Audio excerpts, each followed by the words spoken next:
श्री परमात्मने नमः। यथार्थ गीता श्रीमद्भगवद गीता अथ अष्टादशो अध्याय।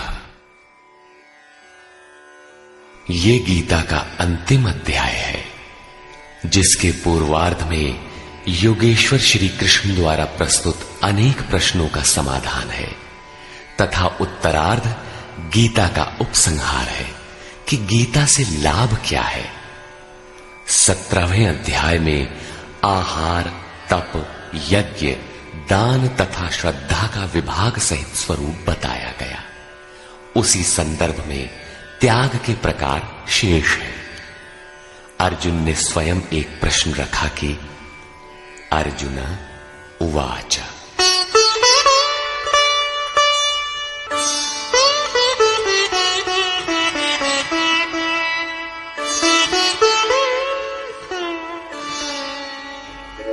सन्न्यासस्य महाबाहो तत्त्वमिच्छामि वेदितुम् त्यागस्य च ऋषिकेश पृथक् केशिनिषूदन।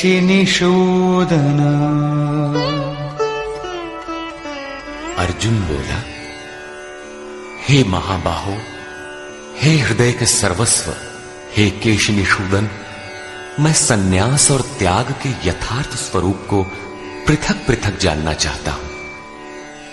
पूर्ण त्याग सन्यास है, जहां संकल्प और संस्कारों का भी समापन है, और इससे पहले साधना की पूर्ति के लिए उत्तरोत्तर आसक्ति का त्याग ही त्याग है। यहां दो प्रश्न हैं कि सन्यास के तत्व को जानना चाहता हूं और दूसरा है कि त्याग के तत्व को जानना चाहता हूं। इस पर योगेश्वर श्री कृष्ण ने कहा, श्री भगवान उवाच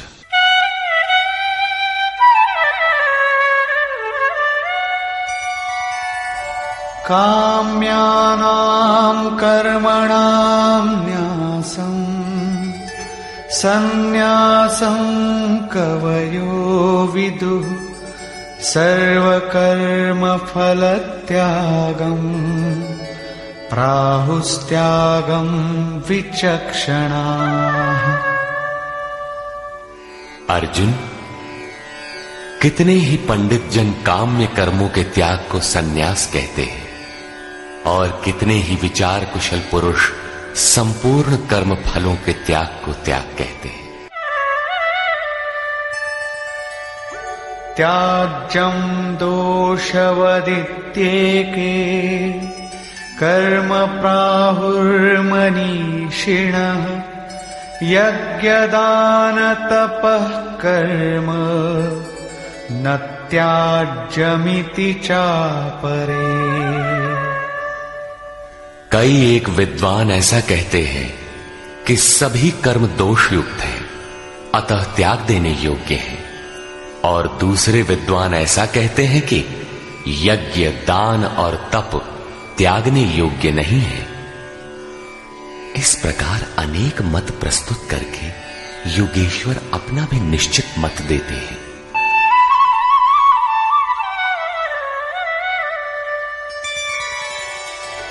निश्चयं शृणु मे तत्र त्यागे भरतसत्तम त्यागो हि पुरुषौ व्याघ्र त्रिविधः संप्रकीर्तितः। हे अर्जुन, उस त्याग के विषय में तू मेरे निश्चय को सुन। हे पुरुष श्रेष्ठ, वो त्याग 3 प्रकार का कहा गया है।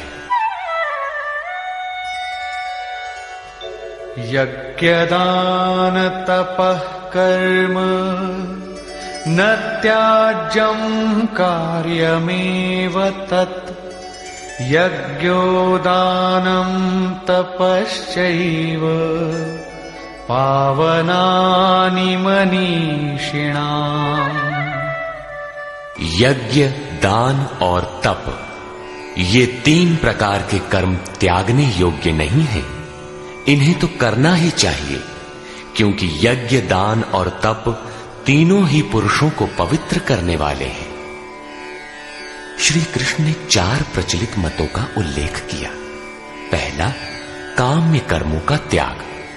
दूसरा, संपूर्ण कर्म फलों का त्याग। तीसरा, दोष युक्त होने के कारण सभी कर्मों का त्याग। और चौथा मत था, यज्ञ, दान और तप त्यागने योग्य नहीं है। उनमें से एक मत से अपनी सहमति प्रकट करते हुए कहा कि अर्जुन, मेरा भी यह निश्चित किया हुआ मत है कि यज्ञ, दान और तप रूप क्रिया त्यागने योग्य नहीं है। इससे सिद्ध है कि कृष्ण काल में भी कई मत प्रचलित थे, जिनमें एक यथार्थ था। उस काल में भी कई मत थे, आज भी है। महापुरुष जब दुनिया में आता है तो कई मतांतरों में से कल्याणकारी मत को निकालकर सामने खड़ा कर देता है।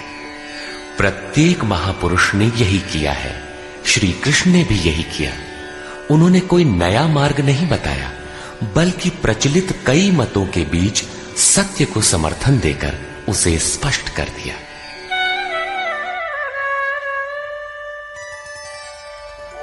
एतान्यपि तु कर्माणि संगं त्यक्त्वा फलानि च कर्तव्यानीति मे पार्थ निश्चितं मतमुत्तमम्।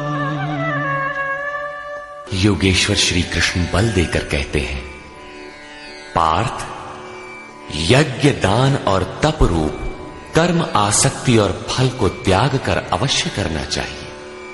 ये मेरा निश्चय किया हुआ उत्तम मत है। अब अर्जुन के प्रश्न के अनुसार वे त्याग का विश्लेषण करते हैं।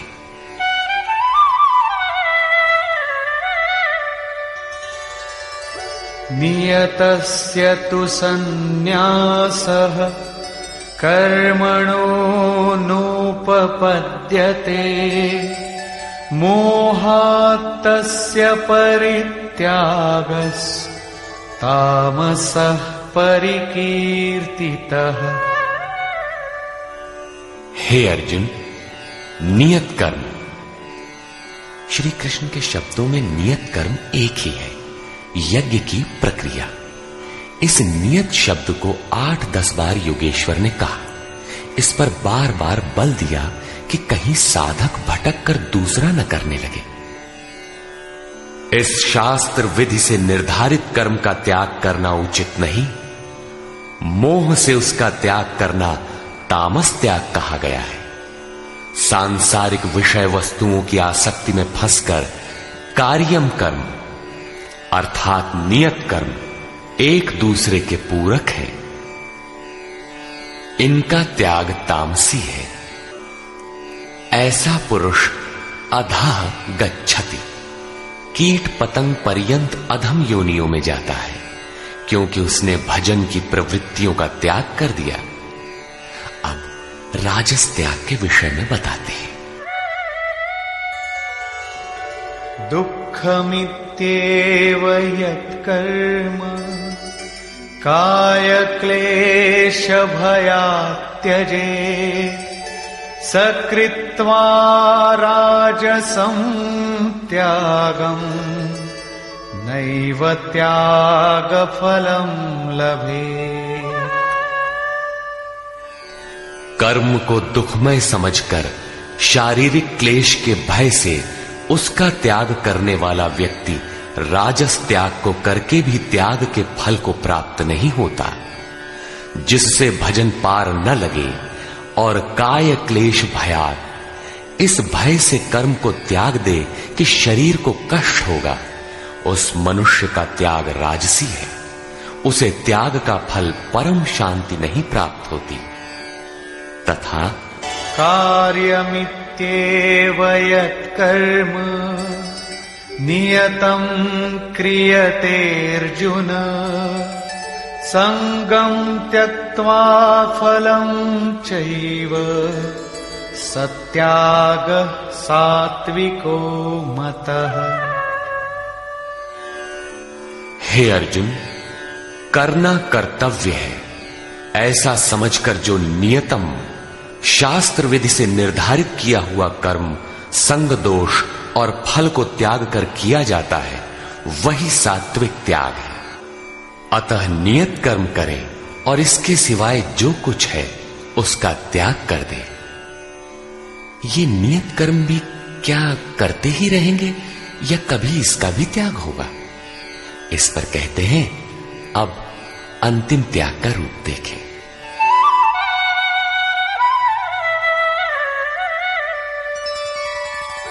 न द्वेष्ट्य कुशलं कर्म कुशले नानुषज्यते त्यागी सत्व समाविष्टो मेधावी छिन्न संशयः।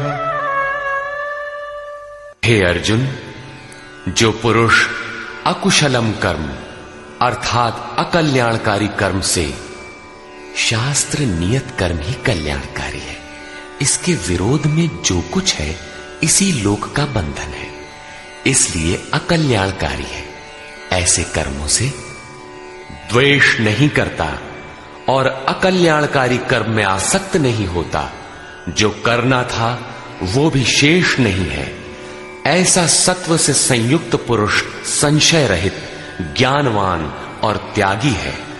उसने सब कुछ त्यागा है, लेकिन प्राप्ति के साथ वो पूर्ण त्याग ही सन्यास है। हो सकता है और कोई सरल रास्ता हो? इस पर कहते हैं, नहीं। नहि देहभृता शक्यं त्यक्तुं कर्माण्यशेषतः यस्तु कर्मफल त्यागी सत्यागीत्यभिधीयते। देहधारी पुरुषों के द्वारा अर्थात केवल शरीर ही नहीं जिसे आप देखते हैं, श्री कृष्ण के अनुसार प्रकृति से उत्पन्न सत रज तम तीनों गुण ही इस जीवात्मा को शरीरों में बांधते हैं। जब तक गुण जीवित हैं, तब तक वो जीवधारी है।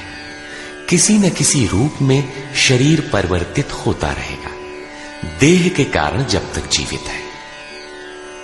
देहधारी पुरुषों के द्वारा संपूर्णता से सब कर्मों का त्याग संभव नहीं है, इसलिए जो पुरुष कर्म के फल का त्यागी है वही त्यागी है, ऐसा कहा जाता है।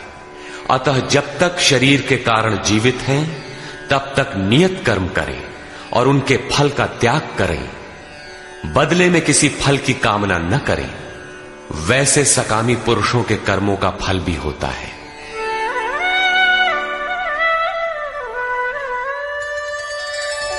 अनिष्टमिष्टं मिश्रञ्च त्रिविधं कर्मणः फलम् भवत्यत्यागिनां प्रीत्य न तु सन्न्यासिनां क्वचित्।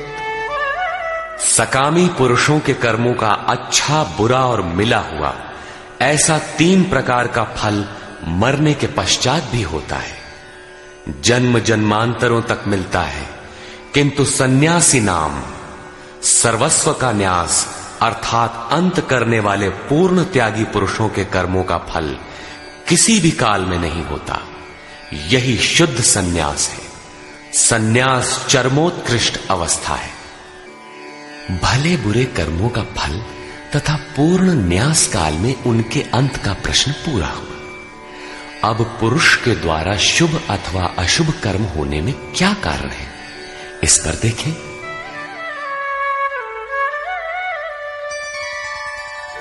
पंचैतानि महाबाहो कारणानि निबोध मे सांख्ये कृतान्ते प्रोक्तानि सिद्धये सर्वकर्मणाम्।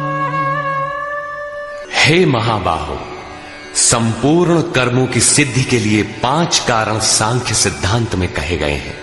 उन्हें तू मुझसे भली प्रकार जान। अधिष्ठानं तथा कर्ता करणं च पृथग्विधम् विविधाश्च पृथक् चेष्टा दैवं चैवात्र पंचमम्। इस विषय में कर्ता अर्थात ये मन, पृथक पृथक करण अर्थात जिनके द्वारा किया जाता है, यदि शुभ पार लगता है तो विवेक, वैराग्य, शम, दम, त्याग, अनवरत चिंतन की प्रवृत्तियां करण होंगी। यदि अशुभ पार लगता है तो काम, क्रोध, राग, द्वेष, लिप्सा इत्यादि करण होंगे। इनके द्वारा प्रेरित होंगे नाना प्रकार की न्यारी न्यारी चेष्टाएं अर्थात अनंत इच्छाएं। आधार अर्थात साधन, जिस इच्छा के साथ साधन मिला वही इच्छा पूरी होने लगती है। और 5वां हेतु है दैव अथवा संस्कार।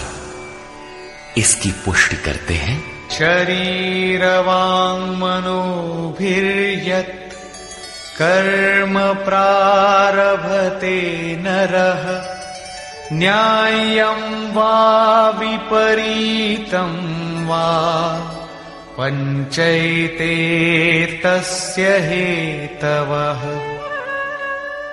मनुष्य मन, वाणी अथवा शरीर से शास्त्र के अनुसार अथवा विपरीत जो कुछ कर्म आरंभ करता है, उनके ये 5 ही कारण हैं।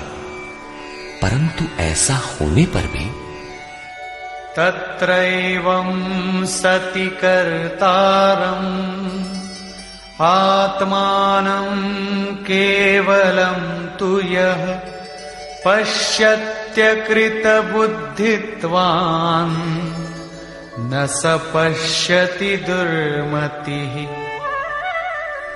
जो पुरुष अशुद्ध बुद्धि के कारण उस विषय में कैवल्य स्वरूप आत्मा को करता देखता है, वो दुर्बुद्धि यथार्थ नहीं देखता अर्थात भगवान नहीं करते। इस प्रश्न पर योगेश्वर श्री कृष्ण ने दूसरी बार बल दिया। अध्याय 5 में उन्होंने कहा था कि वो प्रभु न करता है, न कराता है, न क्रिया के संयोग को जोड़ता है। तो लोग कहते क्यों हैं? मोह से लोगों की बुद्धि आवृत है, इसलिए जो कुछ भी कह सकते हैं। यहां भी कहते हैं कर्म होने में 5 कारण हैं। उसके बावजूद भी जो कैवल्य स्वरूप परमात्मा को करता देखता है, वो मूल बुद्धि अर्थात दुर्बुद्धि यथार्थ नहीं देखता अर्थात भगवान नहीं करते। जबकि अर्जुन के लिए वे ताल ठोक कर खड़े हो जाते हैं। निमित्त मात्रम भव, कि करता धरता तो मैं हूं, तू निमित्त बनकर खड़ा भर रहे। अंततः वे महापुरुष कहना क्या चाहते हैं? वस्तुतः भगवान और प्रकृति के बीच एक आकर्षण रेखा है। जब तक साधक प्रकृति की सीमा में है, भगवान नहीं करते। बहुत समीप रहकर भी दृष्टा रूप में ही रहते हैं।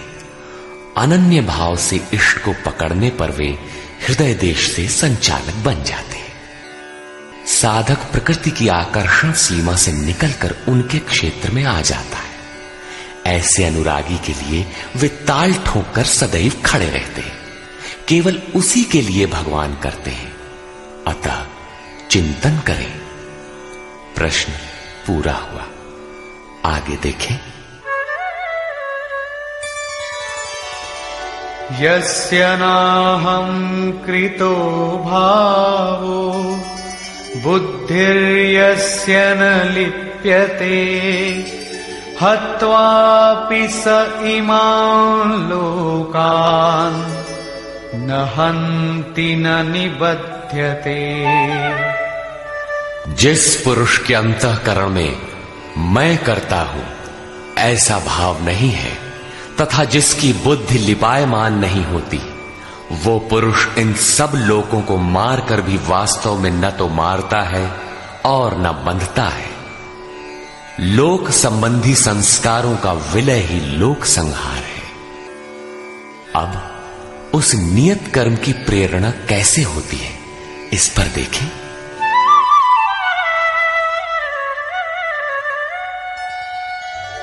ज्ञानम ज्ञेयं परिज्ञाता त्रिविधा कर्म चोदना करणं कर्म कर्तेति त्रिविध कर्म संग्रह। अर्जुन, परिज्ञाता अर्थात पूर्ण ज्ञाता महापुरुषों से ज्ञानम, उसको जानने की विधि से, और ज्ञेय, जानने योग्य वस्तु। श्री कृष्ण ने पीछे कहा, मैं ही ज्ञेय, जानने योग्य पदार्थ हूं, से कर्म करने की प्रेरणा मिलती है। पहले तो पूर्ण ज्ञाता कोई महापुरुष हो, उनके द्वारा उस ज्ञान को जानने की विधि प्राप्त हो, लक्ष्य ज्ञेय पर दृष्टि हो, तभी कर्म की प्रेरणा मिलती है। और कर्ता अर्थात मन की लगन, करण अर्थात विवेक, वैराग्य, शम, दम इत्यादि तथा कर्म की जानकारी से कर्म का संग्रह होता है, कर्म इकट्ठा होने लगता है। पीछे कहा गया था कि प्राप्ति के पश्चात उस पुरुष का कर्म किए जाने से कोई प्रयोजन नहीं होता और न छोड़ने से हानि ही होती है। फिर भी लोक संग्रह अर्थात पीछे वालों के हृदय में कल्याणकारी साधनों के संग्रह के लिए वो कर्म में बरतता है। कर्ता, करण और कर्म के द्वारा इनका संग्रह होता है। ज्ञान, कर्म और कर्ता के भी तीन तीन भेद हैं। ज्ञानम कर्म च कर्ता च त्रिधैव गुणभेदतः प्रोच्यते गुणसंख्यानि यथावत् शृणुतान्यपि। ज्ञान, कर्म तथा कर्ता भी गुणों के भेद से सांख्य शास्त्र में तीन तीन प्रकार के कहे गए हैं, उन्हें भी तू यथावत सुन। प्रस्तुत है पहले ज्ञान का भेद। सर्वभूतेषु येनैकं भावमव्ययमीक्षते अविभक्तं विभक्तेषु तज्ज्ञानं विद्धि सात्विकम्। अर्जुन, जिस ज्ञान से मनुष्य पृथक पृथक सब भूतों में एक अविनाशी परमात्म भाव को विभाग रहित एक रस देखता है, उस ज्ञान को तू सात्विक जान। ज्ञान प्रत्यक्ष अनुभूति है, जिसके साथ ही गुणों का अंत होना है। ये ज्ञान की परिपक्व अवस्था है। अब राजस ज्ञान देखें। पृथक्त्वेन तु यज्ज्ञानम् नानाभावान् पृथक्विधान् वेत्ति सर्वेषु भूतेषु तज्ज्ञानं विद्धि राजसम्। जो ज्ञान संपूर्ण भूतों में भिन्न प्रकार के अनेक भावों को अलग अलग करके जानता है कि ये अच्छा है, ये बुरे हैं, उस ज्ञान को तू राजस जान। ऐसी स्थिति है तो राजसी स्तर पर तुम्हारा ज्ञान है। अब देखें तामस ज्ञान।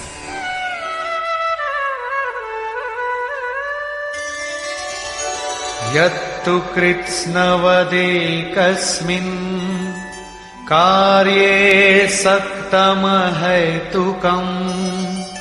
अतत्त्वार्थवदल्पञ्च तत्तामसमुदाहृतम्। जो ज्ञान एकमात्र शरीर में ही संपूर्णता के सदृश आसक्त है, युक्ति रहित अर्थात जिसके पीछे कोई क्रिया नहीं है, तत्व के अर्थ स्वरूप परमात्मा की जानकारी से अलग करने वाला और तुच्छ है, वो ज्ञान तामस कहा जाता है। अब प्रस्तुत है कर्म के 3 भेद।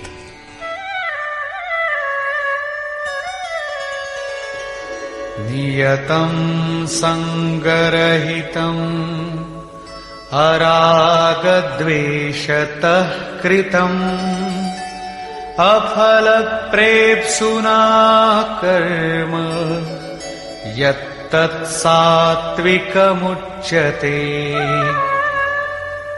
जो कर्म नियतम शास्त्र विधि से निर्धारित है, अन्य नहीं, संग दोष और फल को न चाहने वाले पुरुष द्वारा बिना राग द्वेष के किया जाता है, वो कर्म सात्विक कहा जाता है। नियत कर्म अर्थात आराधना चिंतन है, जो परम में प्रवेश दिलाता है।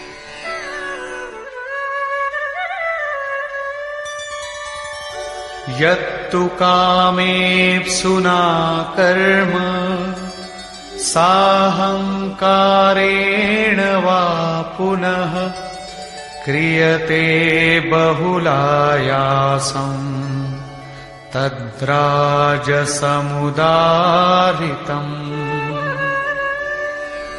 जो कर्म बहुत परिश्रम से युक्त है, फल को चाहने वाले और अहंकार युक्त पुरुष द्वारा किया जाता है, वो कर्म राजस कहा जाता है।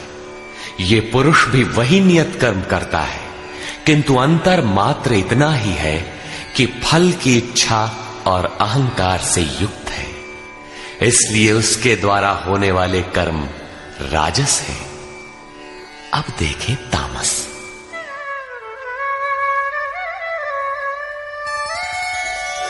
अनुबंधं क्षयं हिंसा अनवेक्ष्य च पौरुषम् मोहादारभ्यते कर्म यत्तत्तामसमुच्यते।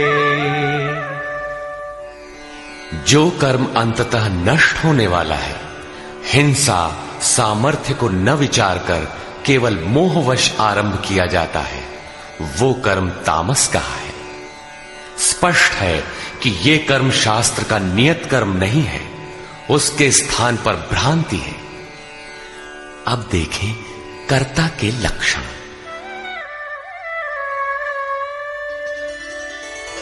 मुक्त संगो नहं वादी धृत्युत्साह समन्वितः सिद्ध्य सिद्ध्योर्निर्विकारः कर्ता सात्विक उच्यते।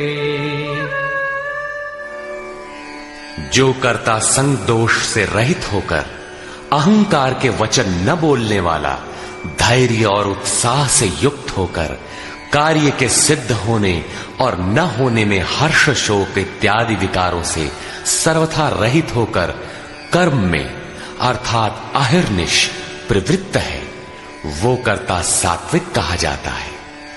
यही उत्तम साधक के लक्षण है। कर्म वही है, नियत कर्म।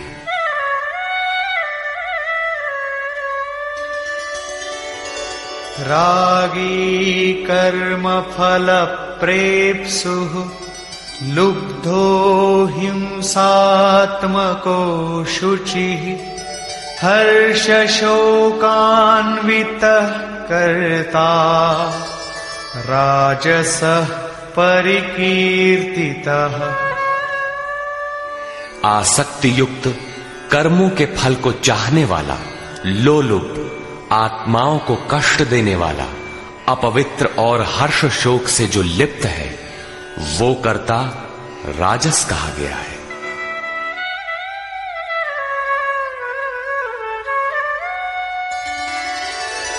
अयुक्तः प्राकृतः स्तब्धः शठो नैष्कृतिको लसः विषादी दीर्घसूत्री च कर्ता तामस उच्यते। जो चंचल चित्त वाला, असभ्य, घमंडी, धूर्त, दूसरे के कार्यों में बाधा पहुंचाने वाला, शोक करने के स्वभाव वाला, आलसी और दीर्घ सूत्री है कि फिर कर लेंगे, वो कर्ता तामस कहा जाता है। दीर्घ सूत्री कर्म को कल पर टालने वाला है, यद्यपि करने की इच्छा उसे भी रहती है। इस प्रकार कर्ता के लक्षण पूरे हुए। अब योगेश्वर श्री कृष्ण ने नवीन प्रश्न उठाया, बुद्धि, धारणा और सुख के लक्षण।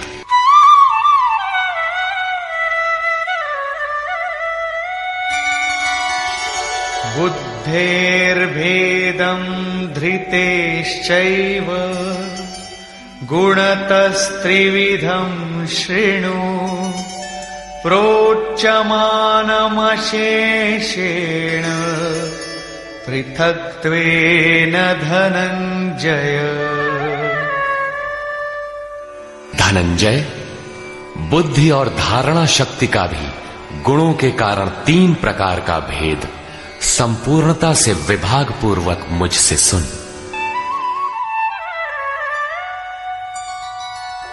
प्रवृत्तिं च निवृत्तिं च कार्याकार्ये भयाभये बंधं मोक्षं च या वेत्ति बुद्धि सा पार्थ सात्विकी।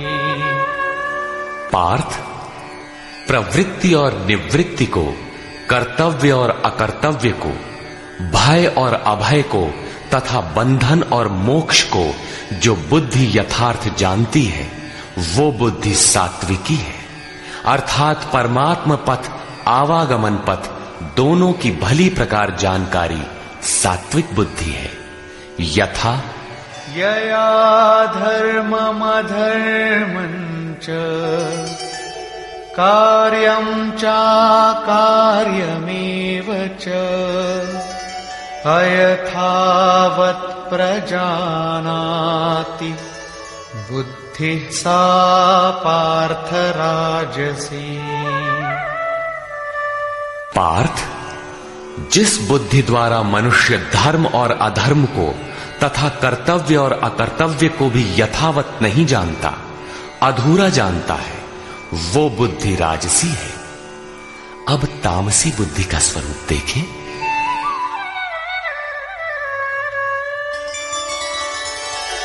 अधर्मं धर्ममिति या मन्यते तमसावृता सर्वार्थान् विपरीतांश्च बुद्धि सा पार्थ तामसी।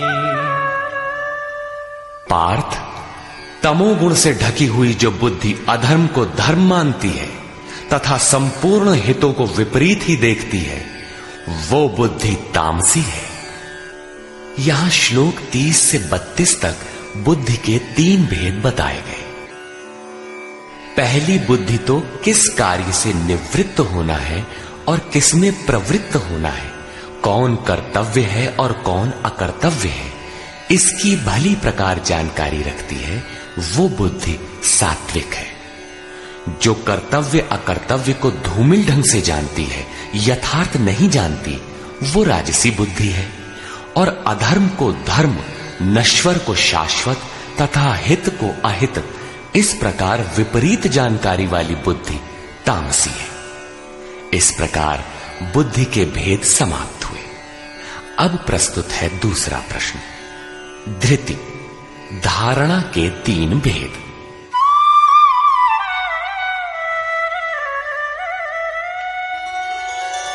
धृत्या यया धारयते मनः प्राणेन्द्रिय क्रिया योगेनाव्यभिचारिण्या धृतिः सा पार्थ सात्विकी। योगेन, यौगिक प्रक्रिया के द्वारा अव्यभिचारिणी, योग चिंतन के अलावा दूसरे किसी स्फुरण का आना व्यभिचार है। चित्त का बहक जाना व्यभिचार है। अतः ऐसी अव्यभिचारिणी धारणा से मनुष्य मन प्राण और इंद्रियों की क्रिया को जो धारण करता है वो धारणा सात्विकी है। अर्थात मन, प्राण और इंद्रियों को इष्ट की दिशा में मोड़ना ही सात्विक धारणा है। तथा यया तु धर्म कामार्थान् धृत्या धारयतेऽर्जुन प्रसंगेन फलाकांक्षी धृतिः सा पार्थ राजसी। हे पार्थ, फल की इच्छा वाला मनुष्य अति आसक्ति से जिस धारणा के द्वारा केवल धर्म, अर्थ और काम को धारण करता है, अर्थात मोक्ष को नहीं, वो धारणा राजसी है। इस धारणा में भी लक्ष्य वही है, केवल कामना करता है, जो कुछ करता है उसके बदले में चाहता है। अब तामसी धारणा के लक्षण देखें।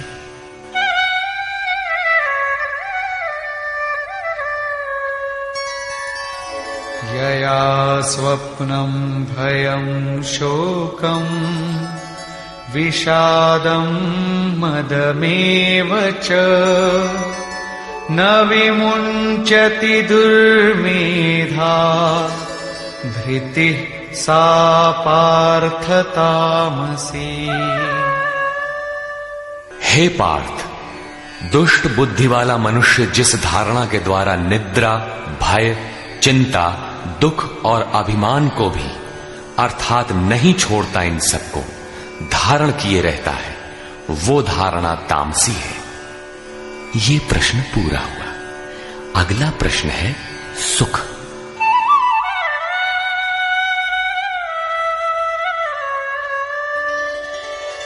सुखं त्विदानीं त्रिविधं शृणु मे भरतर्षभ अभ्यासाद्रमते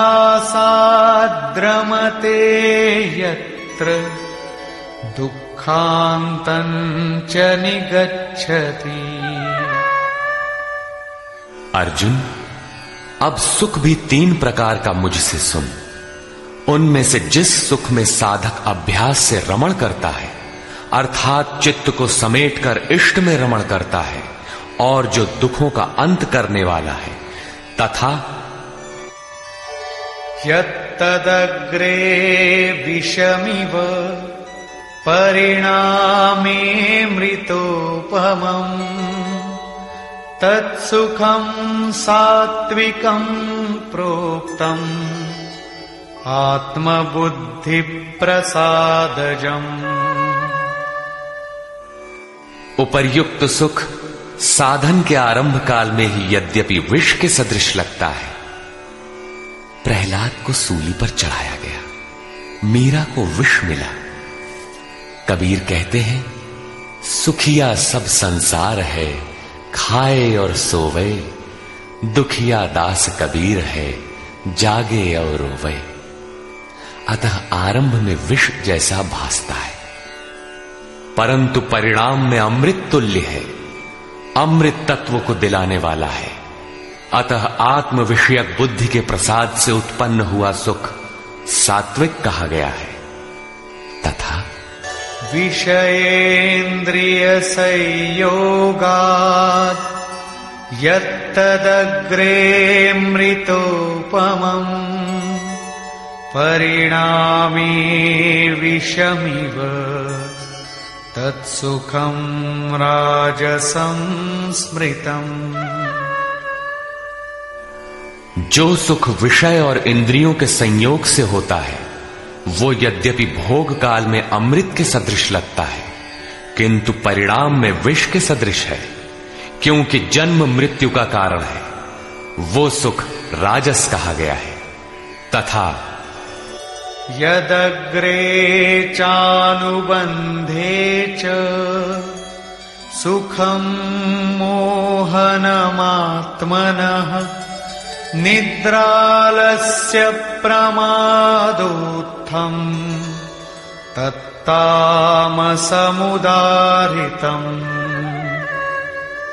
जो सुख भोग काल और परिणाम में भी आत्मा को मोह में डालने वाला है, निद्रा या निशा सर्वभूतानाम, जगत की निशा में अचेत रखने वाला है। आलस्य और व्यर्थ की चेष्टाओं से उत्पन्न वो सुख तामस कहा गया है। अब योगेश्वर श्री कृष्ण गुणों की पहुंच बताते हैं। न तदस्ति पृथिव्यां वा दिवि देवेषु वा पुनः सत्वं प्रकृतिजैर्मुक्तम् यदेभिः स्यात् त्रिभिर्गुणैः। अर्जुन, पृथ्वी में, स्वर्ग में अथवा देवताओं में ऐसा कोई भी प्राणी नहीं जो प्रकृति से उत्पन्न हुए तीनों गुणों से रहित हो, अर्थात ब्रह्मा से लेकर कीट पतंग यावन मात्र जगत क्षणभंगुर मरने जीने वाला है, तीनों गुणों के अंतर्गत है। अर्थात देवता भी तीनों गुणों का विकार है, नश्वर है। यहां वाय देवताओं को योगेश्वर ने चौथी बार लिया। अध्याय 7, 9, 17 तथा यहां 18वें अध्याय में इन सब का एक ही अर्थ है कि देवता तीनों गुणों के अंतर्गत है। जो इन्हें भजता है, नश्वर की पूजा करता है।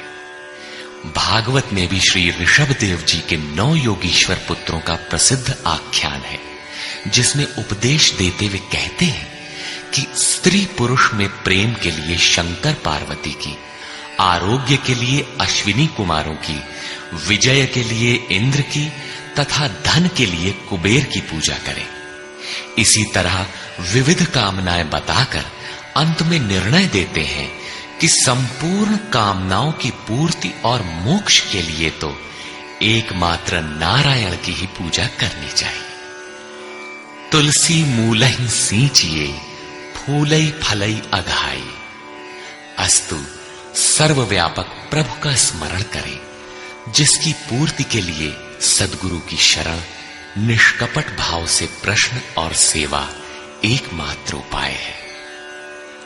आसुरी और दैवी संपद अंतःकरण की 2 वृत्तियां हैं, जिसमें दैवी संपद परम देव परमात्मा का दिग्दर्शन कराती है, इसलिए दैवी कही जाती है।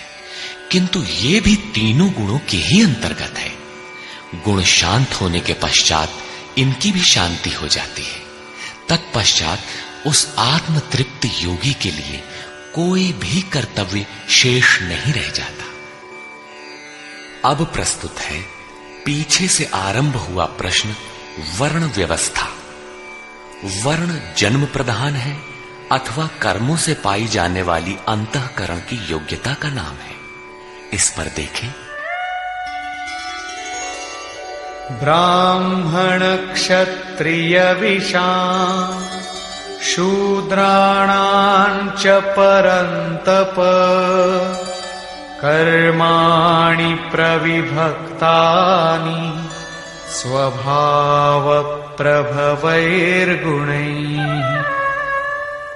हे परंतप, ब्राह्मण, क्षत्रिय, वैश्य और शूद्रों के कर्म स्वभाव से उत्पन्न गुणों द्वारा विभक्त किए गए हैं। स्वभाव में सात्विक गुण होगा तो आप में निर्मलता होगी, ध्यान समाधि की क्षमता होगी। तामसी गुण होगा तो आलस्य, निद्रा, प्रमाद रहेगा। उसी स्तर से आपसे कर्म भी होगा। जो गुण कार्यरत है वही आपका वर्ण है, स्वरूप है। इस प्रश्न को योगेश्वर श्री कृष्ण ने यहां चौथी बार लिया है। अध्याय 2 में इन 4 वर्णों में से एक क्षत्रिय का नाम लिया कि क्षत्रिय के लिए युद्ध से श्रेयतर कोई मार्ग नहीं है। तीसरे अध्याय में उन्होंने कहा कि दुर्बल गुण वाले के लिए भी उसके स्वभाव से उत्पन्न योग्यता के अनुसार धर्म में प्रवृत्त होना, उसमें मर जाना भी परम कल्याणकारक है। दूसरों की नकल करना भयावह है। अध्याय 4 में बताया कि 4 वर्णों की सृष्टि मैंने की। तो क्या मनुष्यों को 4 जातियों में बांटा? कहते हैं नहीं, गुण कर्म विभागशः, गुणों के योग्यता से कर्म को 4 सोपानों में बांटा। यहां गुण एक पैमाना है, उसके द्वारा माप कर कर्म करने की क्षमता को 4 भागों में बांटा। श्री कृष्ण के शब्दों में कर्म एकमात्र अव्यक्त पुरुष के प्राप्ति की क्रिया है। ईश्वर प्राप्ति का आचरण आराधना है, जिसकी शुरुआत मात्र एक इष्ट में श्रद्धा से है। चिंतन की विधि विशेष है, जिसे पीछे बताए हैं। इस यज्ञार्थ कर्म को ही 4 भागों में बांटा। अब कैसे समझें कि हम में कौन से गुण हैं और किस श्रेणी के हैं? इस पर यहां कहते हैं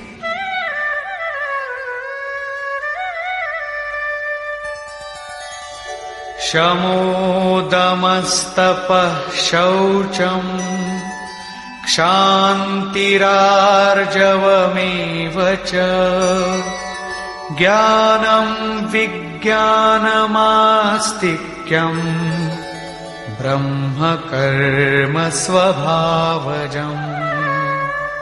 मन का शमन, इंद्रियों का दमन, पूर्ण पवित्रता, मन, वाणी और शरीर को इष्ट के अनुरूप तपाना, क्षमा भाव, मन, इंद्रियों और शरीर की सर्वथा सरलता, आस्तिक बुद्धि अर्थात एक इष्ट में सच्ची आस्था, ज्ञान अर्थात परमात्मा की जानकारी का संचार, विज्ञान अर्थात परमात्मा से मिलने वाले निर्देशों की जागृति एवं उसके अनुसार चलने की क्षमता, ये सब स्वभाव से उत्पन्न हुए ब्राह्मण के कर्म हैं। अर्थात जब स्वभाव में ये योग्यताएं पाई जाएं, कर्म धारावाही होकर स्वभाव में ढल जाए, तो वो ब्राह्मण श्रेणी का करता है। तथा शौर्यं तेजो धृतिर्दाक्षम् युद्धे चाप्यपलायनम् दानमीश्वर भावश्च क्षात्रं कर्म स्वभावजम्। शूरवीरता, ईश्वरीय तेज का मिलना, धैर्य, चिंतन में दक्षता अर्थात कर्मसु कौशलम, कर्म करने में दक्षता, प्रकृति के संघर्ष से न भागने का स्वभाव, दान अर्थात सर्वस्व का समर्पण, सब भावों पर स्वामी भाव अर्थात ईश्वर भाव, ये सब क्षत्रिय के स्वभावजम, स्वभाव से उत्पन्न हुए कर्म है। स्वभाव में ये योग्यताएं पाई जाती हैं, तो वो कर्ता क्षत्रिय है। अब प्रस्तुत है वैश्य तथा शूद्र का स्वरूप।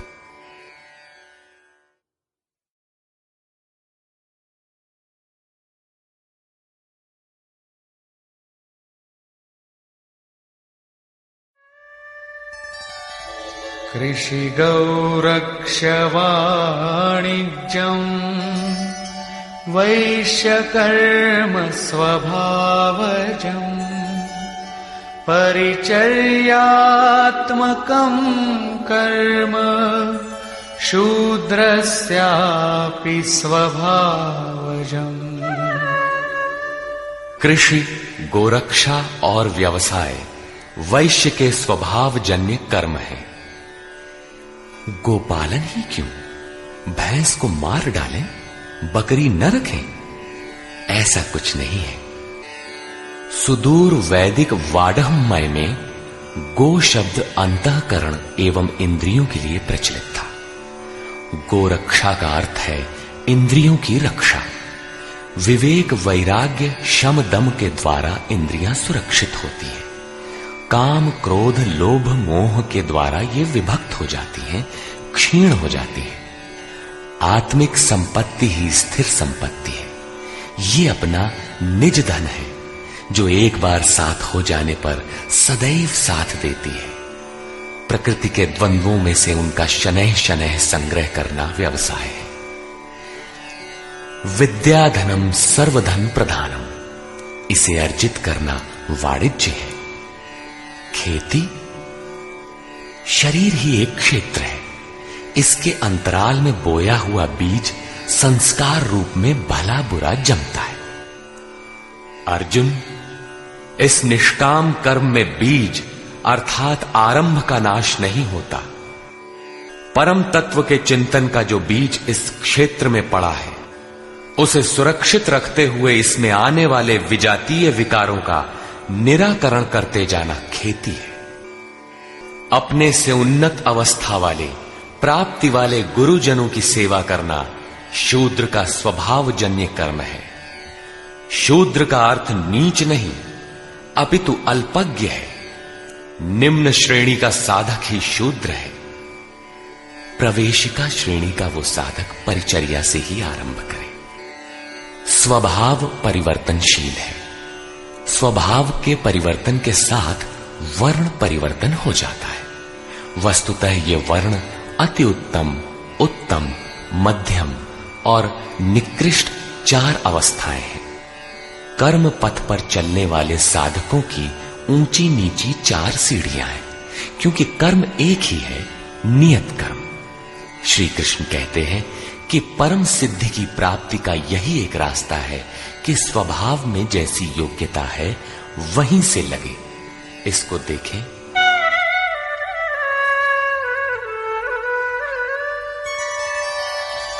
स्वे स्वे कर्मण्यभिरतः संसिद्धिं लभते नरः स्वकर्मनिरतः सिद्धिं यथा विन्दति तच्छृणु। अपने अपने स्वभाव में पाई जाने वाली योग्यता के अनुसार कर्म में लगा हुआ मनुष्य संसिद्धिम, भगवत प्राप्ति रूपी परम सिद्धि को प्राप्त होता है। पहले भी कहे आए हैं, इस कर्म को करके तू परम सिद्धि को प्राप्त होगा। कौन सा कर्म करके? अर्जुन, तू शास्त्र विधि से निर्धारित कर्म, यज्ञार्थ कर्म कर। अब स्वकर्म करने की क्षमता के अनुसार कर्म में लगा हुआ मनुष्य परम सिद्धि को किस प्रकार प्राप्त होता है, वो विधि तुम मुझसे सुन। ध्यान दे। यतः प्रवृत्तिर्भूतानां येन सर्वमिदं ततं स्वकर्मणा तमभ्यर्च्य सिद्धिं विन्दति मानवः। जिस परमात्मा से सब भूतों की उत्पत्ति हुई, जिससे ये संपूर्ण जगत व्याप्त है, उस परमेश्वर को स्वकर्मणा, अपने स्वभाव से उत्पन्न हुए कर्म के द्वारा अर्चन कर परम सिद्धि को प्राप्त होता है। अतः परमात्मा की भावना और परमात्मा का ही सर्वांगीण अर्चन और क्रमशः चलना आवश्यक है। जैसे कोई बड़ी कक्षा में बैठ जाए तो छोटी भी खो देगा और बड़ी तो मिलेगी ही नहीं। अतः इस कर्म पथ पर सोपानशः चलने का विधान है। जैसे अध्याय 18 के 6 श्लोक में। इसी पर पुनः बल देते हुए कहते हैं कि आप अल्पज्ञ ही क्यों ना हो, वहीं से आरंभ करें। वो विधि है परमात्मा के प्रति समर्पण।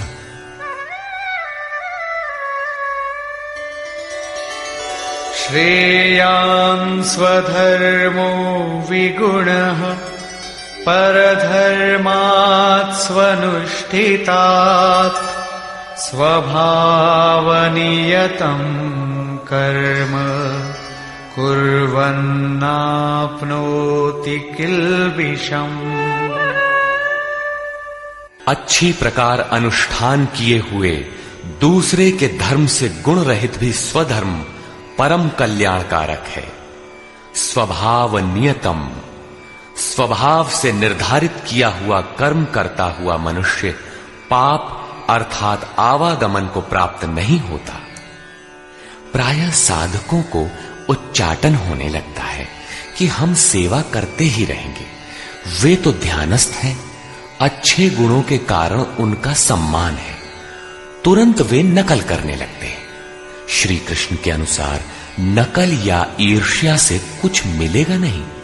अपने स्वभाव से कर्म करने की क्षमता के अनुसार कर्म करके ही कोई परम सिद्धि पाता है, छोड़कर नहीं।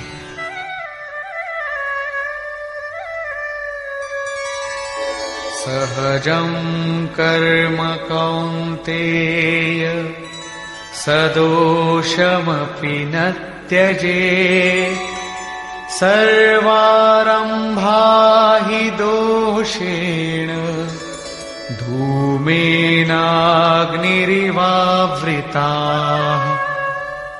कौन्तेय, दोष युक्त अल्पज्ञ अवस्था वाला है तो सिद्ध है कि अभी दोषों का बाहुल्य है।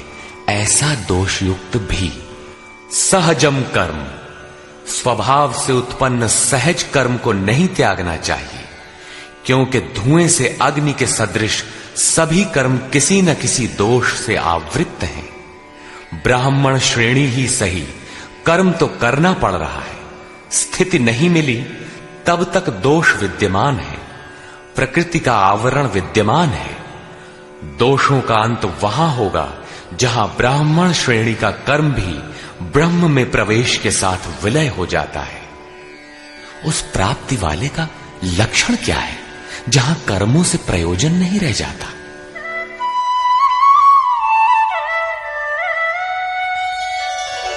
असक्त बुद्धि सर्वत्र जितात्मा विगत स्पृहः नैष्कर्म्य सिद्धिं परमां सन्न्यासेनाधिगच्छति।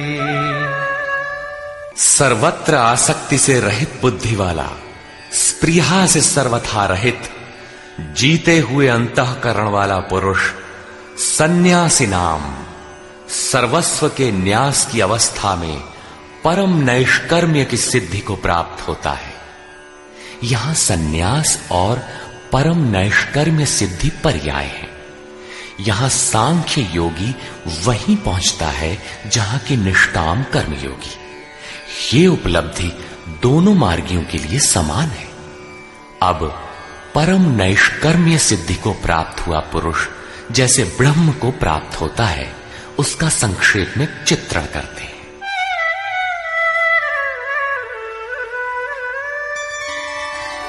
सिद्धिं प्राप्तो यथा ब्रह्म तथाप्नोति निबोध मे समासेनैव कौन्तेय निष्ठा ज्ञानस्य या परा।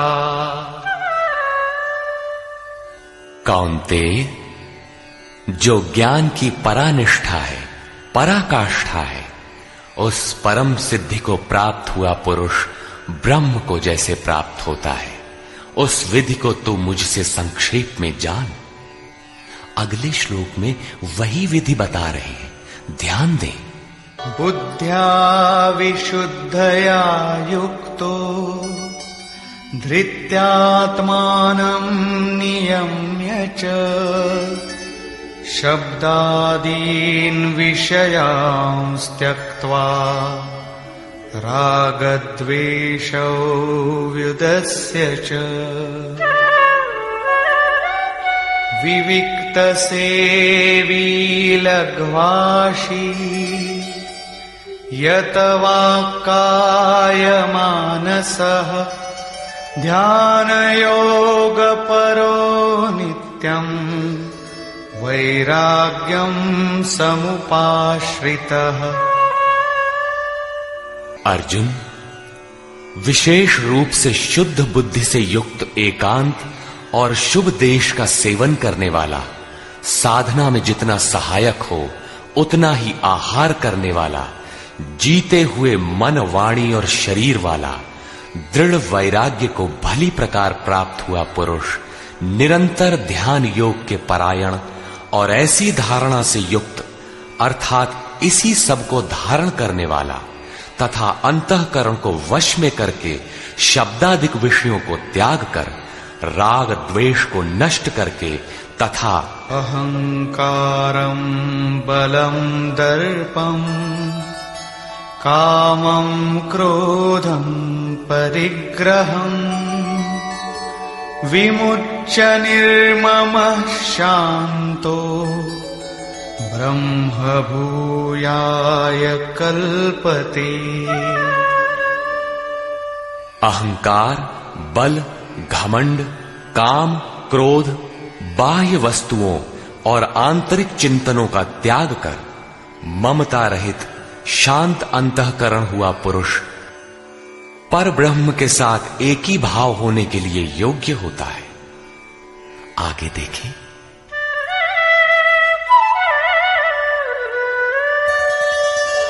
ब्रह्मभूतः प्रसन्नात्मा न शोचति न काङ्क्षति समः सर्वेषु भूतेषु मद्भक्तिं लभते पराम्। ब्रह्म के साथ एक ही भाव होने की योग्यता वाला वो प्रसन्न चित्त पुरुष न तो किसी वस्तु के लिए शोक करता है और न किसी की आकांक्षा ही करता है। सब भूतों में समभाव हुआ वो भक्ति की पराकाष्ठा पर है।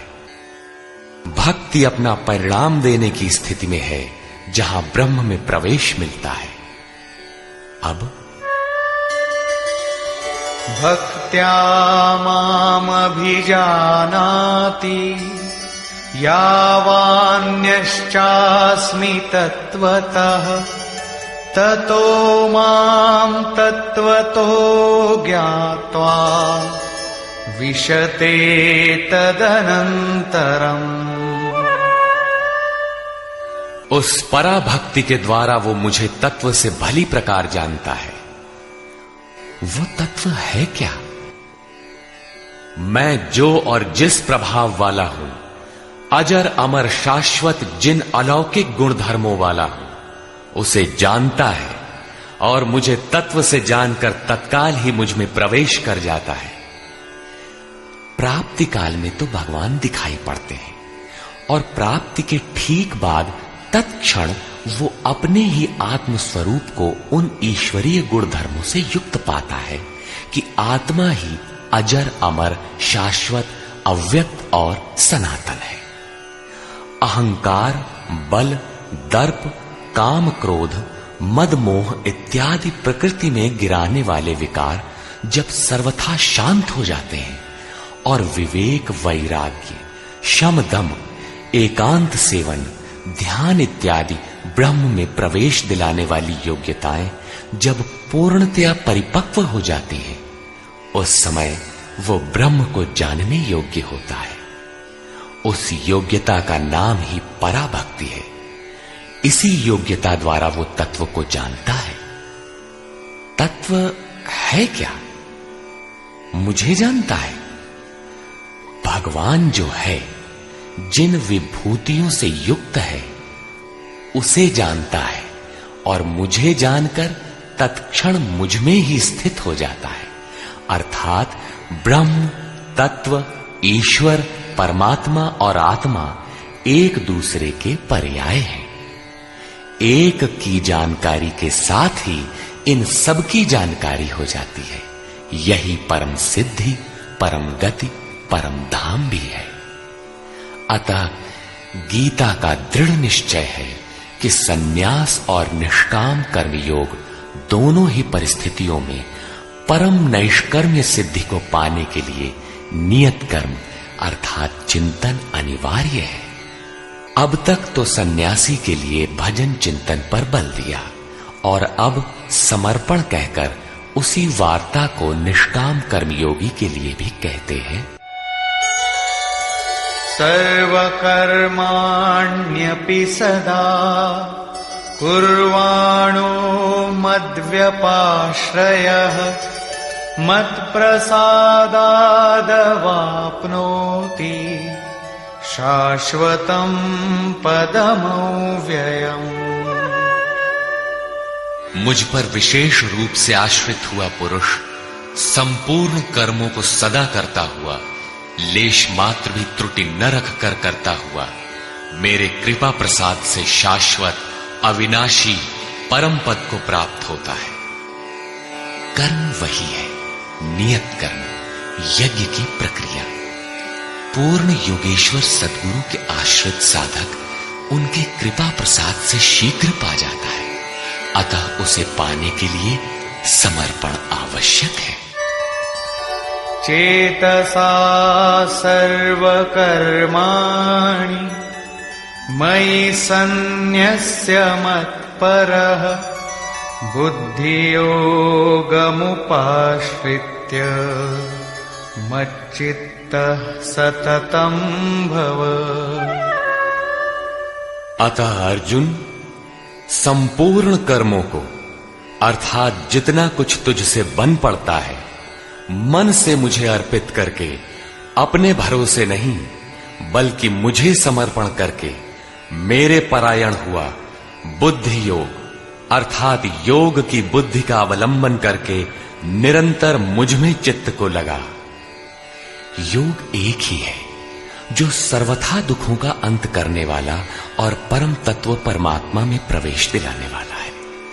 उसकी क्रिया भी एक ही है, यज्ञ की प्रक्रिया जो मन तथा इंद्रियों के संयम, श्वास प्रश्वास तथा ध्यान इत्यादि पर निर्भर है, जिसका परिणाम भी एक ही है, यान्ति ब्रह्म सनातनम। इसी पर आगे कहते हैं,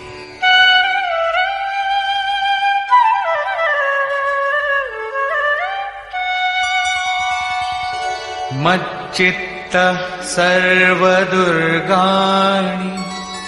मत्प्रसादात् तरिष्यसि अथ चेत्त्वमहङ्कारात् न श्रोष्यसि विनङ्क्ष्यसि।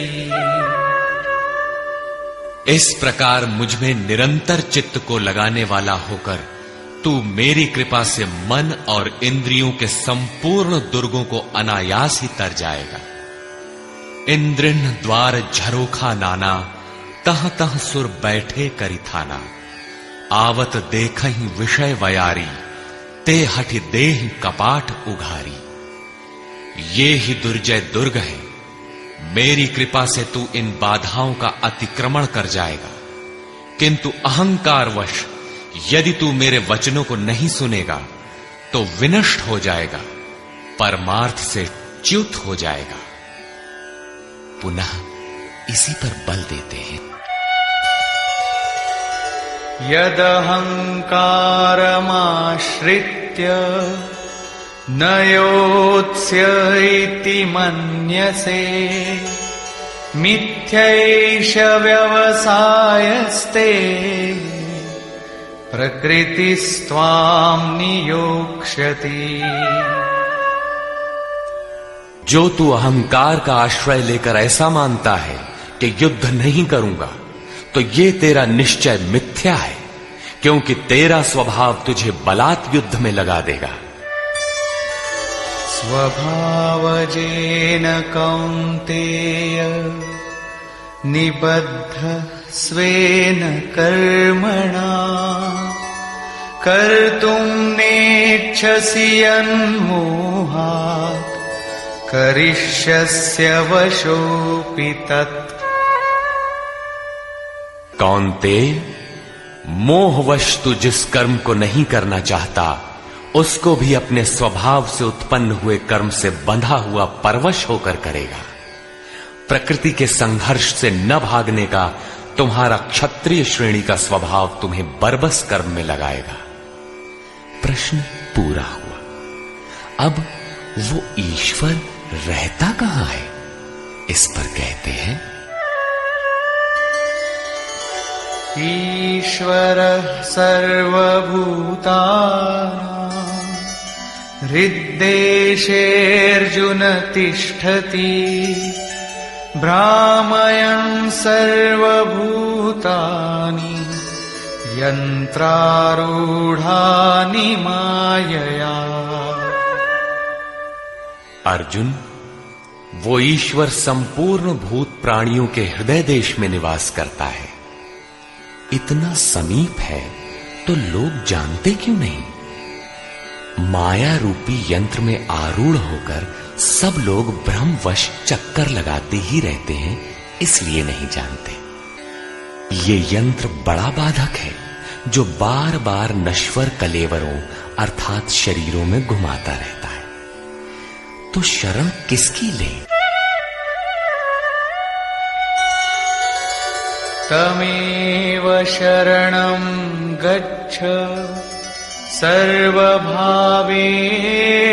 भारत, तत्प्रसादात् परां शान्तिं स्थानं प्राप्स्यसि शाश्वतम्।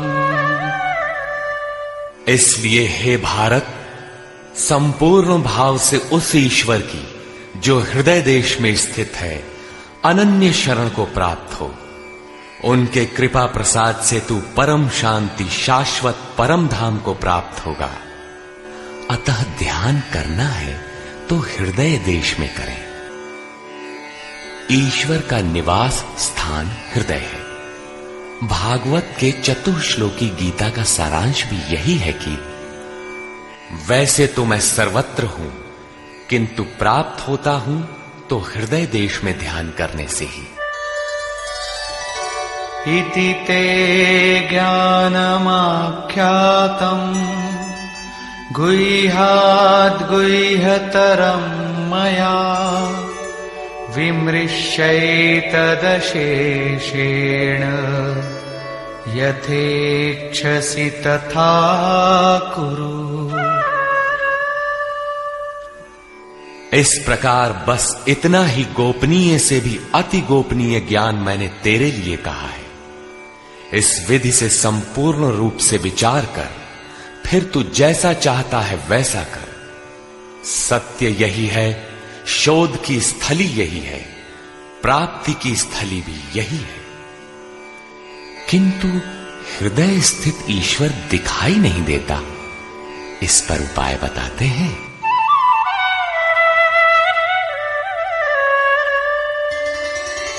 सर्वगुह्यतमं भूयः शृणु मे परमं वचः, इष्टोऽसि मे दृढमिति ततो वक्ष्यामि ते हितम्।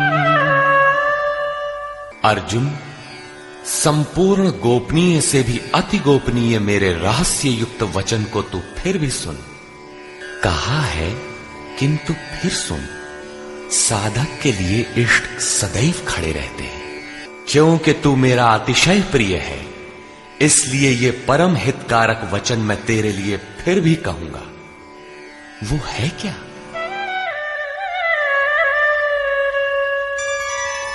मन्मना भव मद्भक्तो मद्याजी मां नमस्कुरु, मामे वैष्यसि सत्यं ते प्रतिजाने प्रियोऽसि मे। अर्जुन, तू मेरे में ही अनन्य मन वाला हो, मेरा अनन्य भक्त हो, मेरे प्रति श्रद्धा से पूर्ण हो, मेरे समर्पण में अश्रुपात होने लगे। मेरे को ही नमन कर। ऐसा करने से तू मेरे को ही प्राप्त होगा। ये मैं तेरे लिए सत्य प्रतिज्ञा करके कहता हूं, क्योंकि तू मेरा अत्यंत प्रिय है। पीछे बताया ईश्वर हृदय देश में है, उसकी शरण में जा। यहां कहते हैं मेरी शरण आ। ये अति गोपनीय रहस्य युक्त वचन सुन कि मेरी शरण आओ। वास्तव में योगेश्वर श्री कृष्ण कहना क्या चाहते हैं? यही कि साधक के लिए सद्गुरु की शरण नितांत आवश्यक है। श्री कृष्ण एक पूर्ण योगेश्वर थे। अब समर्पण की विधि बताते हैं। सर्व सर्वधर्मान् परित्यज्य मामेकं शरणं व्रज अहं त्वा सर्वपापेभ्यो मोक्षयिष्यामि मा शुचः। संपूर्ण धर्मों को त्याग कर, अर्थात मैं ब्राह्मण श्रेणी का करता हूं या शूद्र श्रेणी का, क्षत्रिय हूं अथवा वैश्य, इसके विचार को त्याग कर केवल एक मेरी अनन्य शरण को प्राप्त हो। मैं तुझे संपूर्ण पापों से मुक्त करा दूंगा। तू शोक मत कर। इन सब ब्राह्मण क्षत्रिय इत्यादि वर्णों का विचार न कर कि इस कर्म पथ में किस स्तर का हूं। जो अनन्य भाव से शरण हो जाता है, सिवाय इष्ट के अन्य किसी को नहीं देखता, उसके क्रमशः वर्ण परिवर्तन, उत्थान तथा पूर्ण पापों से निवृत्ति अर्थात मोक्ष की जिम्मेदारी वो इष्ट सद्गुरु स्वयं अपने हाथों में ले लेते हैं। प्रत्येक महापुरुष ने यही कहा। शास्त्र जब लिखने में आ जाता है तो लगता है कि ये सबके लिए है, किंतु है वस्तुतः श्रद्धावान के लिए ही। अर्जुन अधिकारी था, अतः उसे बल देकर कहा। अब योगेश्वर स्वयं निर्णय देते हैं कि इसके अधिकारी कौन है। इदन्ते न तपस्काय न भक्ताय कदाचन न चाशुश्रूषवे वाच्यम् न च मां योऽभ्यसूयति। अर्जुन, इस प्रकार तेरे हित के लिए कहे हुए इस गीता के उपदेश को किसी काल में भूल कर भी न तो तप रहित मनुष्य के प्रति कहना चाहिए, न भक्ति रहित के प्रति कहना चाहिए, न बिना सुनने की इच्छा वाले के प्रति कहना चाहिए। और जो मेरी निंदा करता है, ये दोष है, वो दोष है, इस प्रकार झूठी आलोचना करता है, उसके प्रति भी नहीं कहना चाहिए। महापुरुष ही तो थे जिनके समक्ष स्तुतिकर्ताओं के साथ साथ कतिपय निंदक भी रहे होंगे। इनसे तो नहीं कहना चाहिए, किंतु प्रश्न स्वाभाविक है कि कहा किससे जाए। इस पर देखें।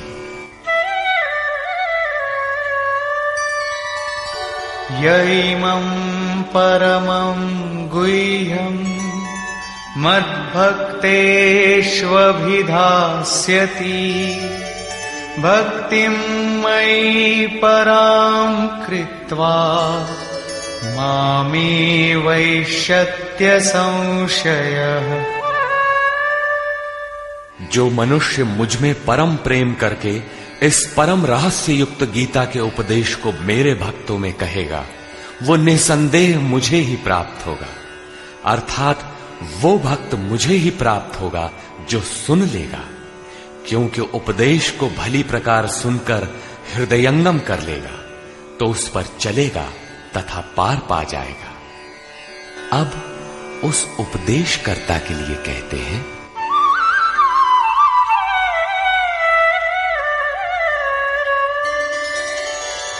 न च तस्मान् मनुष्येषु कश्चिन्मे प्रियकृत्तमः भविता न च मे तस्माद् अन्यः प्रियतरो भुवि। न तो उससे बढ़कर मेरा अतिशय प्रिय कार्य करने वाला मनुष्यों में कोई है, और न उससे बढ़कर मेरा अत्यंत प्यारा पृथ्वी में दूसरा कोई होगा। किससे? जो मेरे भक्तों में मेरा उपदेश करेगा, उनको उधर उस पथ पर चलाएगा, क्योंकि कल्याण का यही एक स्रोत है, राजमार्ग है। अब देखें अध्ययन। अध्येष्यते च य इमम् धर्म्यं संवादमावयोः ज्ञानयज्ञेन तेनाहम् इष्टः स्यामिति मे मतिः। जो पुरुष इस धर्ममय हम दोनों के संवाद को अध्येष्यते भली प्रकार मनन करेगा, उसके द्वारा मैं ज्ञान यज्ञ से पूजित होऊंगा, अर्थात ऐसा यज्ञ जिसका परिणाम ज्ञान है, जिसका स्वरूप पीछे बताया गया है, जिसका तात्पर्य है साक्षात्कार के साथ मिलने वाली जानकारी। ऐसा मेरा निश्चित मत है। श्रद्धावाननसूयश्च शृणुयादपि यो नरः सोऽपि मुक्तः शुभान् लोकान् प्राप्नुयात् पुण्यकर्मणाम्। जो पुरुष श्रद्धा से युक्त और ईर्ष्या रहित होकर केवल सुनेगा, वो भी पापों से मुक्त हुआ उत्तम कर्म करने वालों के श्रेष्ठ लोकों को प्राप्त होगा। अर्थात करते हुए भी पार न लगे तो सुना भर करें।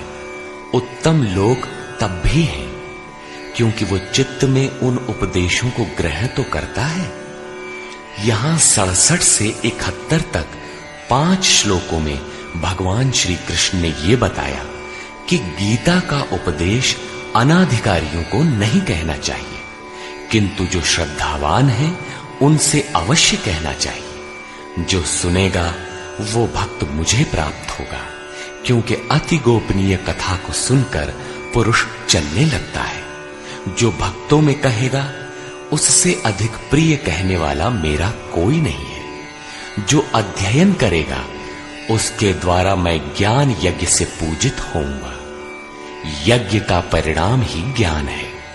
जो गीता के अनुसार कर्म करने में असमर्थ है किंतु श्रद्धा से मात्र सुनेगा, वो भी पुण्य लोकों को प्राप्त होगा। इस प्रकार भगवान श्री कृष्ण ने इसके कहने सुनने तथा अध्ययन का फल बताया। प्रश्न पूरा हुआ। अब अंत में वे अर्जुन से पूछते हैं कि कुछ समझ में आया?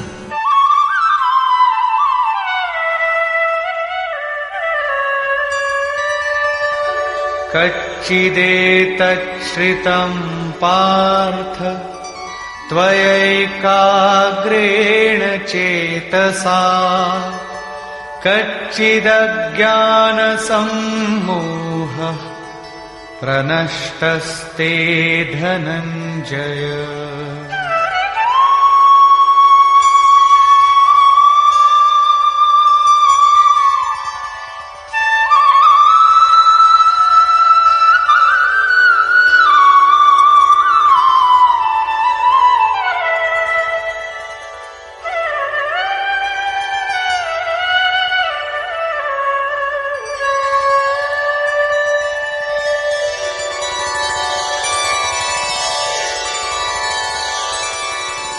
हे पार्थ, क्या मेरा ये वचन तूने एकाग्रचित्त होकर सुना? क्या तेरा अज्ञान से उत्पन्न मोह नष्ट हुआ? इस पर अर्जुन बोला, अर्जुना उवाच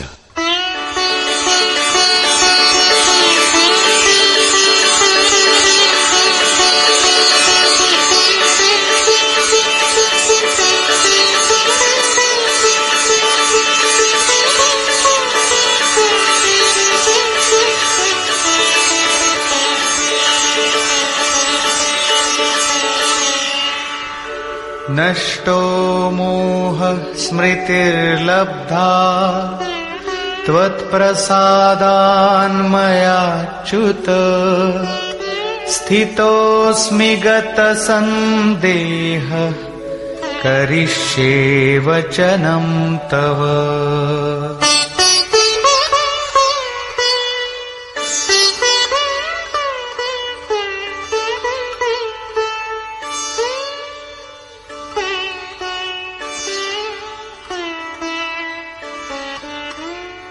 च्युत अर्थात जो सत्य से कभी च्युत नहीं होते, आपकी कृपा से मेरा मोह नष्ट हो गया है, मुझे स्मृति प्राप्त हुई है, मुझे याद है, अब मैं संशय रहित हुआ स्थित हूं और आपकी आज्ञा का पालन करूंगा।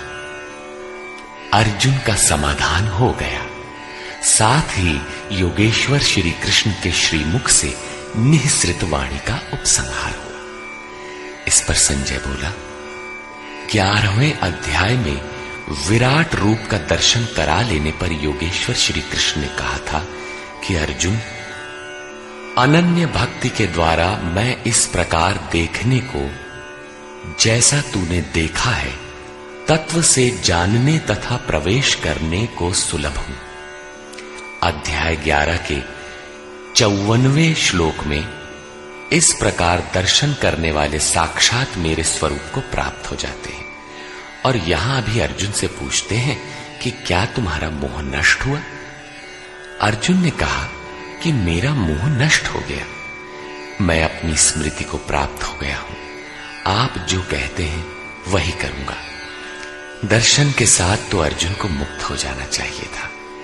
वस्तुतः अर्जुन को तो जो होना था हो गया, किंतु शास्त्र भविष्य में आने वाली पीढ़ी के लिए होता है, उसका उपयोग आप सबके लिए है। संजय उवाच।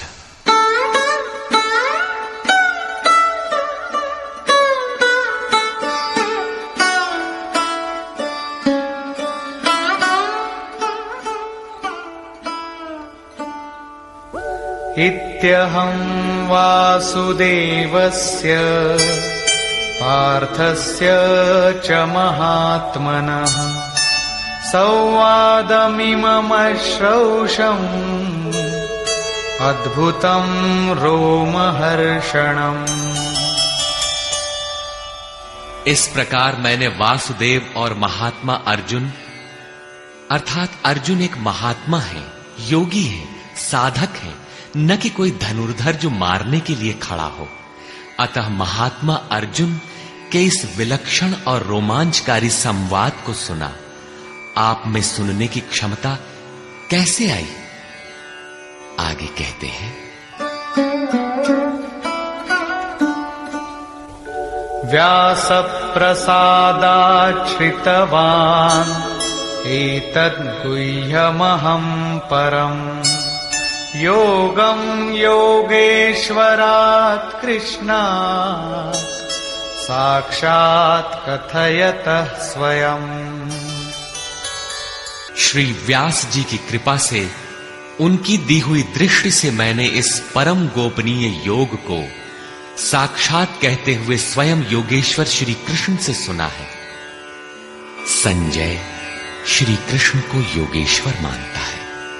जो स्वयं योगी हो और दूसरों को भी योग प्रदान करने की क्षमता रखता हो, वो योगेश्वर है।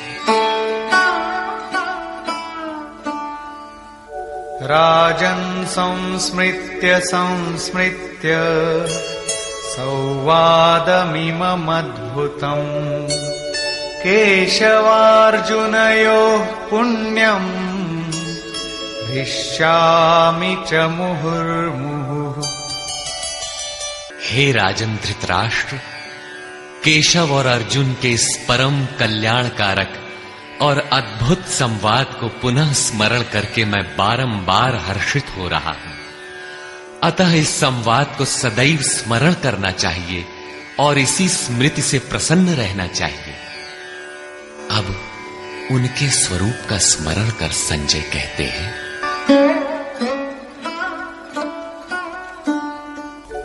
तच्च संस्मृत्य संस्मृत्य रूपमत्यद्भुतं हरेः विस्मयो मे महान् राजन् हृष्यामि च पुनः पुनः। हे राजन, हरि के अर्थात जो शुभाशुभ सर्व का हरण कर स्वयं शेष रहते हैं, उन हरि के अति अद्भुत रूप को पुनः पुनः स्मरण करके मेरे चित्त में महान आश्चर्य होता है और मैं बारंबार हर्षित होता हूं। इष्ट का स्वरूप बार बार स्मरण करने की वस्तु है। अंत में संजय निर्णय देते हैं।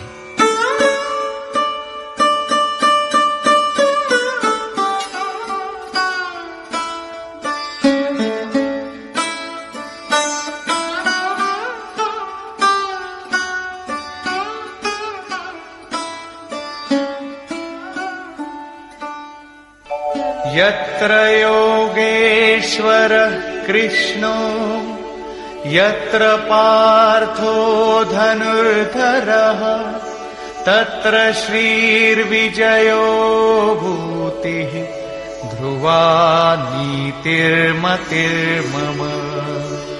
तत्र श्रीर्विजयो भूतिः ध्रुवा नीतिर्मतिर्मम।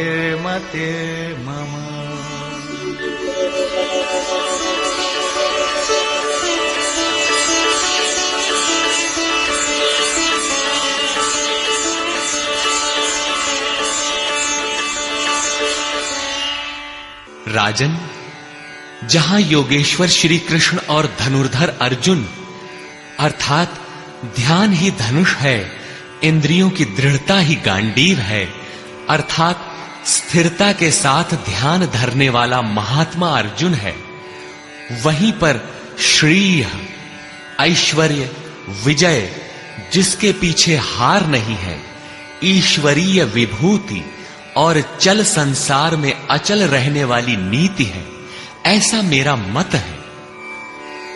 आज तो धनुर्धर अर्जुन है नहीं, ये नीति विजय विभूति तो अर्जुन तक सीमित रह गई, तत्सामयिक थी यह तो द्वापर में ही समाप्त हो गई। लेकिन ऐसी बात नहीं है। योगेश्वर श्री कृष्ण ने बताया कि मैं सबके हृदय देश में निवास करता हूं, आपके हृदय में भी वे हैं। अनुराग ही अर्जुन है। अनुराग आपके अंतःकरण की इष्टोन्मुख लगन का नाम है। यदि ऐसा अनुराग आप में है तो सदैव वास्तविक विजय है और अचल स्थिति दिलाने वाली नीति भी सदैव रहेगी, न कि कभी थी। जब तक प्राणी रहेंगे परमात्मा का निवास उनके हृदय देश में रहेगा। विकल आत्मा उसे पाने का इच्छुक होगा और उनमें से जिसके भी हृदय में उसे पाने का अनुराग उमड़ेगा वही अर्जुन की श्रेणी वाला होगा, क्योंकि अनुराग ही अर्जुन है। अतः मानव मात्र इसका प्रत्याशी बन सकता है। निष्कर्ष, यह गीता का समापन अध्याय है। आरंभ में ही अर्जुन का प्रश्न है, प्रभु मैं त्याग और सन्यास के भेद और स्वरूप को जानना चाहता हूं।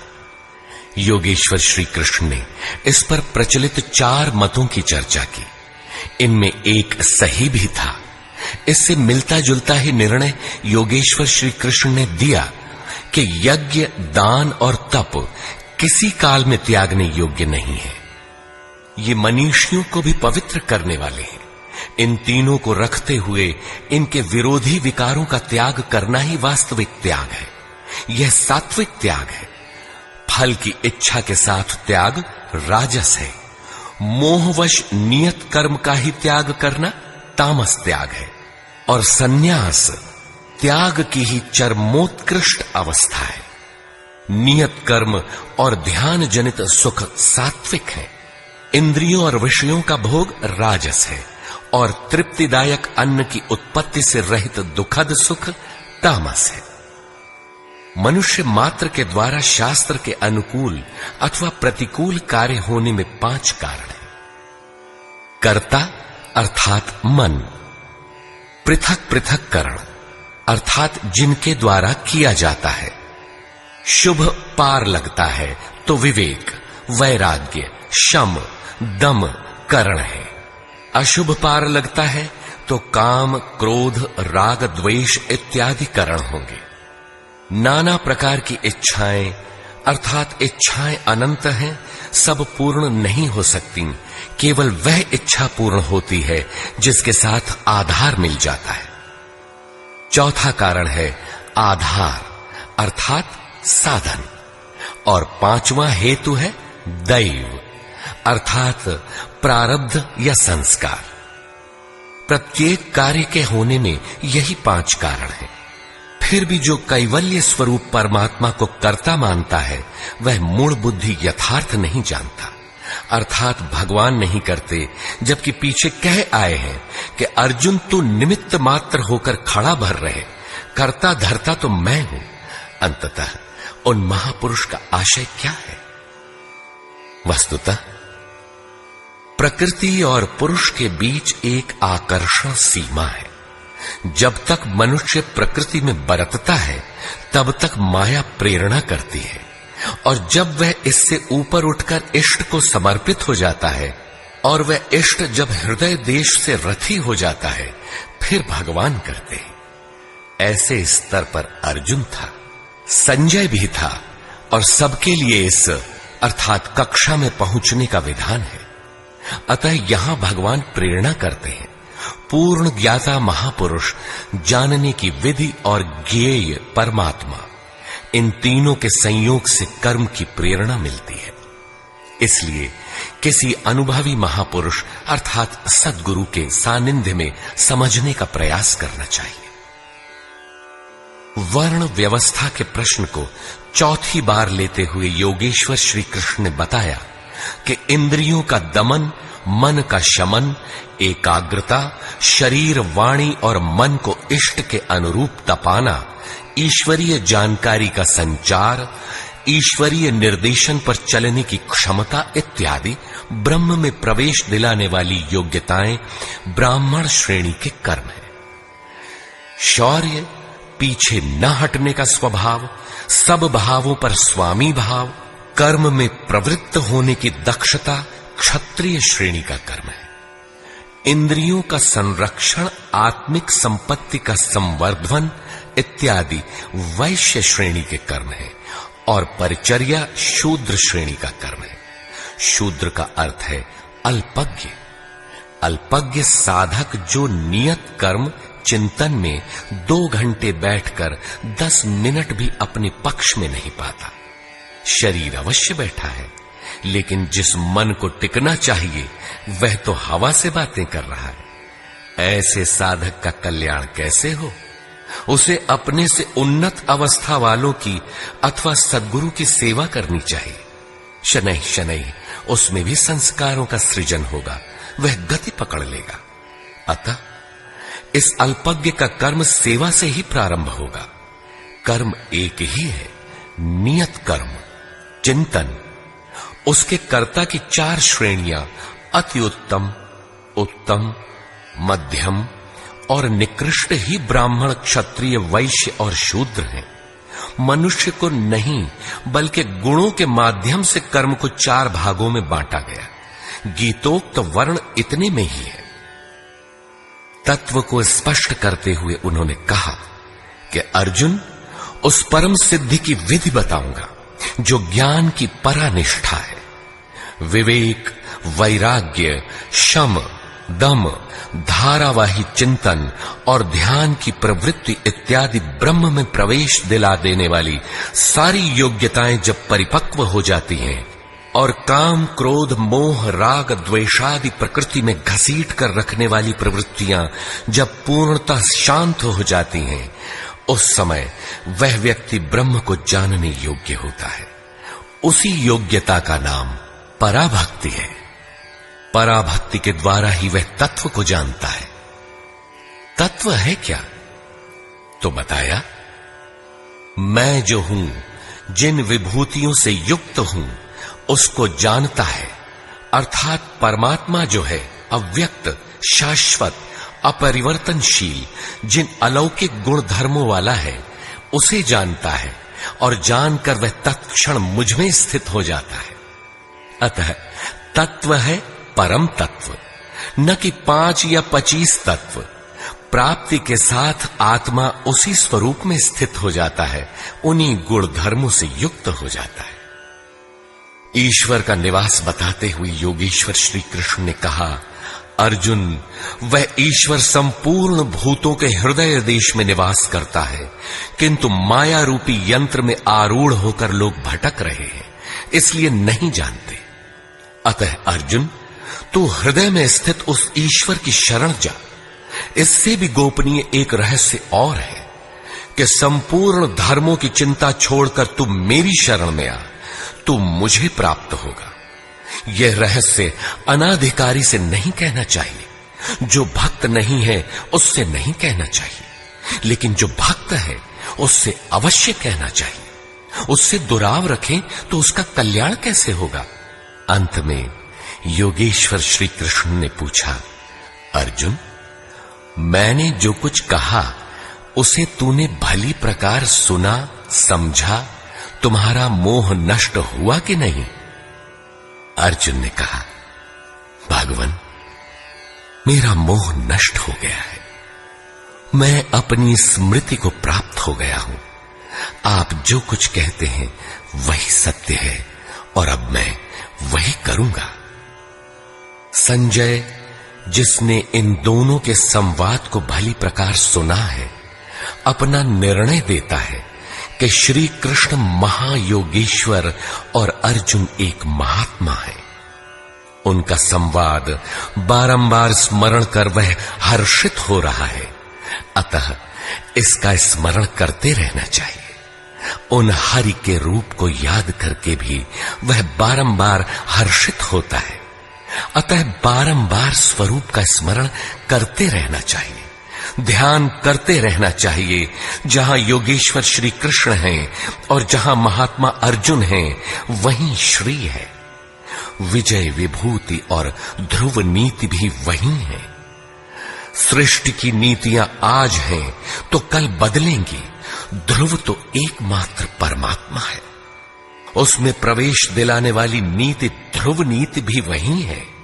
यदि श्री कृष्ण और अर्जुन को द्वापर कालीन व्यक्ति विशेष मान लिया जाए, तब तो आज न अर्जुन है और न श्री कृष्ण। आपको न विजय मिलनी चाहिए और न विभूति, तब तो गीता आपके लिए व्यर्थ है। लेकिन नहीं, श्री कृष्ण एक योगी थे। अनुराग से पूरित हृदय वाला महात्मा ही अर्जुन है। ये सदैव रहते हैं और रहेंगे। श्री कृष्ण ने अपना परिचय देते हुए कहा कि मैं हूं तो अव्यक्त, लेकिन जिस भाव को प्राप्त हूं वह ईश्वर सबके हृदय देश में निवास करता है। वह सदैव है और रहेगा। सबको उसकी शरण जाना है। शरण जाने वाला ही महात्मा है, अनुरागी है, और अनुराग ही अर्जुन है। इसके लिए किसी स्थित प्रज्ञ महापुरुष की शरण जाना नितांत आवश्यक है, क्योंकि वही इसके प्रेरक हैं। इस अध्याय में सन्यास का स्वरूप स्पष्ट किया गया कि सर्वस्व का न्यास ही सन्यास है। केवल बाना धारण कर लेना सन्यास नहीं है, बल्कि इसके साथ एकांत का सेवन करते हुए नियत कर्म में अपनी शक्ति समझकर अथवा समर्पण के साथ सतत प्रयत्न अपरिहार्य है। प्राप्ति के साथ संपूर्ण कर्मों का त्याग ही सन्यास है, जो मोक्ष का पर्याय है। यही सन्यास की पराकाष्ठा है। अतः ओम तत्सदिति श्रीमद्भगवद गीता सूपनिषत्सु ब्रह्म विद्यायाम योग शास्त्रे श्री कृष्ण अर्जुन संवादे संन्यास योगो नाम 18 अध्याय। इस प्रकार स्वामी अड़गड़ानंद कृत श्रीमद्भगवद गीता के भाष्य यथार्थ गीता का 18वां अध्याय पूर्ण होता है। हरि ओम तत्सत।